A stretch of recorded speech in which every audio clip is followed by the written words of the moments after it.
Olá, meus amigos, vocês estão na República dos Santos. Eu sou Ricardo Pérez e estarei aqui comentando a bela vitória do Santos de 1-0 contra o Atlético Paranaense, o Furacão de Curitiba.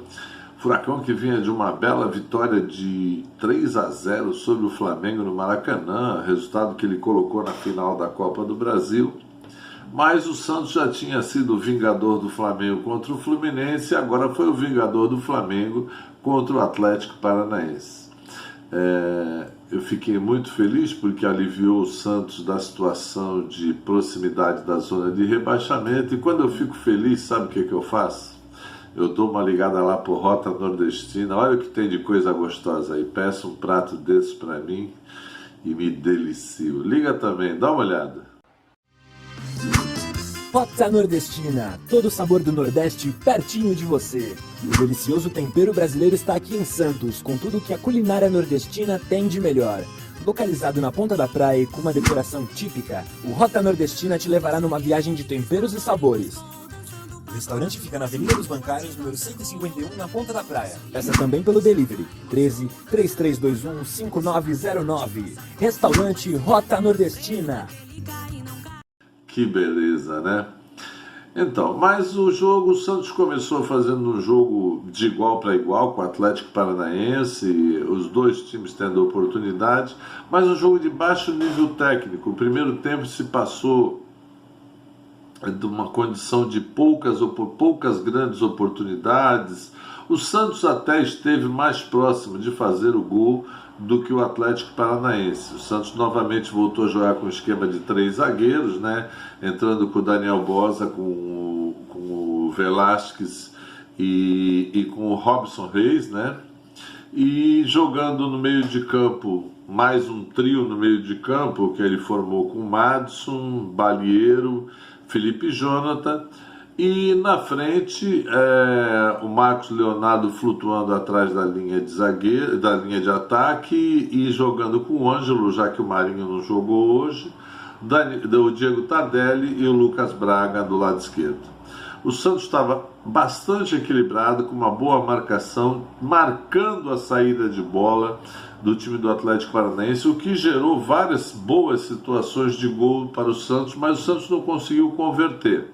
Ainda estava faltando um pouquinho de autoconfiança para boas finalizações.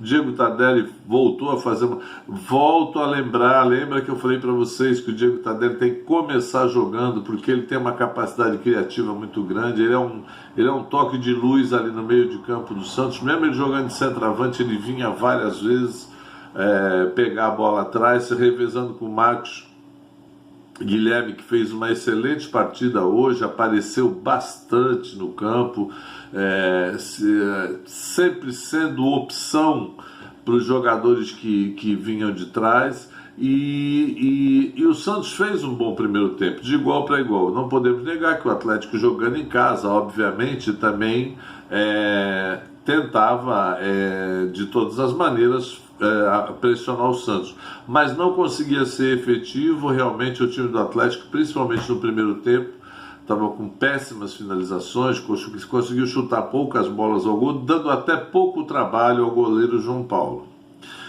Nesse clima de aparente tranquilidade, começou o segundo tempo. O Santos a única mudança que o Santos fez foi trocar o Velasquez pelo Wagner Palha, porque o Velasquez se machucou, ele que vinha sendo um dos destaques da defesa do Santos.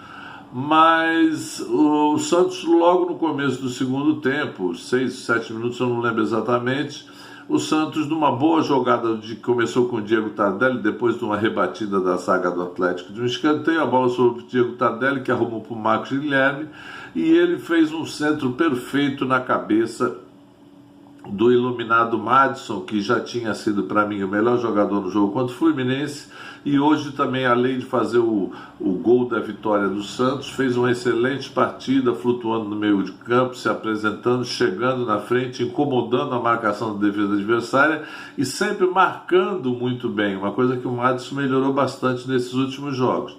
Ele não é exatamente um lateral, porque ele cai muitas vezes pelo meio de campo, mas ele chega na frente, ele incomoda, como foi no lance do gol, ele foi um elemento surpresa.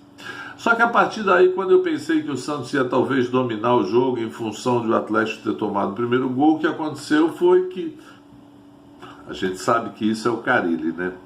O Carille começou a achar melhor, garantiu o resultado. Óbvio que a gente sabe que o time ainda está muito longe de adquirir autoconfiança e o quanto eram preciosos esses 3 pontos para sair dessa situação de rebaixamento. E ele começou a chamar o time do Atlético e tentar, através de algum contra-ataque, matar o jogo, assim como foi contra o Fluminense. Mas o Santos esteve muito abaixo, não conseguia criar essas jogadas de contra-ataque. Se eu não me engano, no segundo tempo inteiro, o Santos deu 1 ou 2 jogadas de contra-ataque. O Santos parece que não conseguia mais fazer aquela marcação na saída de bola do Atlético Paranaense. E o Atlético dominou o jogo. E se não fosse uma grande atuação do goleiro João Paulo, provavelmente o Santos não tivesse saído nem com um empate de lá. Mas os ventos estão soprando favoráveis, já teve jogos que o Santos jogou melhor e acabou perdendo. Hoje o Santos não fez o melhor jogo, não foi o melhor time em campo, mas acabou vencendo, e o que importa nesse momento são os 3 pontos que aliviam bastante a situação de perigo da zona de rebaixamento. O time no segundo tempo se limitou. Vamos nos defender e garantir isso, e vamos contar com o bom goleiro que nós temos. O Danilo Boza e o Wagner Leonardo fizeram uma ótima partida. O Robson às vezes foi bem, mas ele perdeu 2 bolas que foram bem perigosas. Uma ele deu uma furada, a outra ele foi sair jogando e quase deu um gol para o time do Atlético. Mas no geral ele até que foi bem. É um jogador que vai, obviamente, pela sua estatura, vai muito bem às bolas aéreas. E precisa de um pouquinho mais de autoconfiança, mas acho que logo vai ter um lugar no time, né? O Wagner Palha aqui entrou no lugar do Velasquez, que também, o Velasquez tinha feito um bom primeiro tempo. Wagner Palha foi bem, apareceu bastante, se apresentou nas saídas de bola. E os dois destaques que eu achei do jogo de hoje foi o Madison e o Felipe Jonathan, que fizeram aquele, acho que é falso ala, né? Falso lateral, jogando nas laterais, mas caindo pelo meio, vindo de surpresa. O Felipe Jonathan deu alguns bons chutes de longe, e o Balieiro se limitou apenas a marcar. Um jogador que pode chegar mais à frente, já fez alguns gols na carreira, pode chegar mais à frente para se tornar um volante moderno, mas está se limitando a cumprir as ordens do técnico e ficar lá atrás. Na frente nós tivemos uma péssima atuação do Ângelo, substituindo muito mal o Marinho, praticamente não acertou uma jogada sequer. Não estava numa tarde feliz o menino Ângelo, foi facilmente dominado, muitas vezes pegava na bola no mano a mano e pouco sabia o que fazer com ela. O Diego Tardelli foi um grande destaque do time, sempre com luz, sempre com capacidade, sempre levantando a cabeça e criando situações de perigo. A gente sabe que ele não é mais um menino, mas a gente percebe o quanto ele é um jogador diferenciado. Lucas Braga foi muito bem novamente, criou situações, se apresentou, é um jogador moderno, que ajuda na marcação quando o time adversário ataca, e quando pega a bola é vertical, vai para cima, tenta drible, cria situações favoráveis ao Santos, e é um jogador que foi indo, e hoje para mim é titular absoluto no time do Santos. O Marcos Guilherme fez uma função que ele tem muita capacidade de fazer, porque é você ficar tipo rabo de vaca para lá e para cá, mas precisa ter muito pulmão para fazer isso. Além de marcar a saída de bola do time adversário, quando a posse de bola era do Santos, se apresentava tentando fazer um 2, seja com o Lucas Braga, seja com o Ângelo, seja até com o próprio Diego Tardelli. Uma dessas vezes saiu a jogada que gerou a vitória do Santos. É claro que da metade do segundo tempo para frente foi um sufoco danado. O Atlético jogou bolas na trave, o Santos se limitava a não passar do meio de campo, dar chutão lá, e a bola ia e voltava, mas contou com a felicidade do goleiro João Paulo, que estava numa daquelas tardes iluminadas, fez 3 ou 4 boas defesas. Só não gosta do Santos se jogar fazendo cera. Eu não gosto quando os outros times fazem isso contra o Santos, não gosto de ver o Santos fazer. É uma prática muito habitual no futebol brasileiro, que eu acho que deveria acabar o futebol com tempo corrido. Para mim devia ser cronometrado para acabar com essa palhaçada de cera. toda 3, 4, 5 bolas que o Santos sofria de ataque, o jogador do Santos, seja João Paulo, chegou até a tomar um cartão amarelo por isso, ficar no chão fazendo cera, os zagueiros também, toda hora fingindo que estão machucados. Eu, particularmente, eu não gosto disso. Os reservas que entraram, como eu falei, o Wagner Leonardo foi bem no lugar do Velasquez, né? O Marcos Guilherme foi substituído no Pará, mas foi só no finalzinho. O Pará até que não entrou mal, não. Se apresentou em algumas situações. O Carlos Sanches entrou no lugar do Felipe Jonathan, que tinha corrido muito. Também oscilou mais marcando do que propriamente atacando.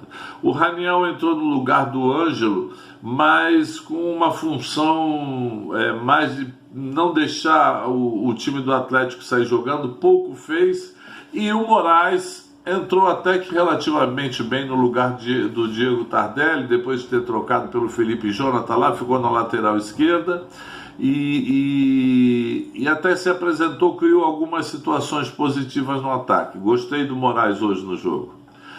É isso aí, gente. O Santos saiu dessa situação de zona de sufoco. Vamos torcer que a autoconfiança do time tenha voltado e vamos torcer para que o Santos faça um grande clássico contra o Palmeiras, porque se o Santos tiver uma vitória contra o Palmeiras, praticamente sela qualquer perigo de rebaixamento e não é 100%, claro, mas o moral do time vai lá no alto e principalmente volta a autoestima que a gente percebe que está começando a querer voltar, dar autoconfiança para os jogadores criarem, para os jogadores serem ousados e mostrarem toda a capacidade que fizeram deles jogadores profissionais. A gente sabe que o elenco do Santos tem limitações em várias peças, mas não tem nenhum bicho-papão do outro mundo aí, salvo um Flamengo, um Atlético Mineiro, talvez o Palmeiras, um time um pouco mais de plantel, mas os times estão muito nivelados por baixo. Fortaleza que está fazendo uma boa campanha, mas os times estão muito medíocres, muito na média.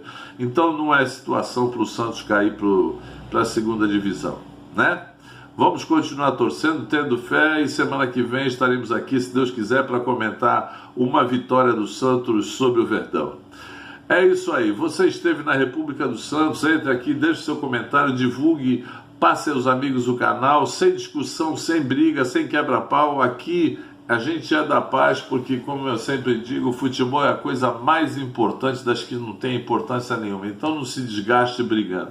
A gente ama, a gente torce, a gente gosta, mas tudo na paz, tá ok? Um grande abraço do Ricardo Pérez, você esteve na República do Peixe. Grande abraço!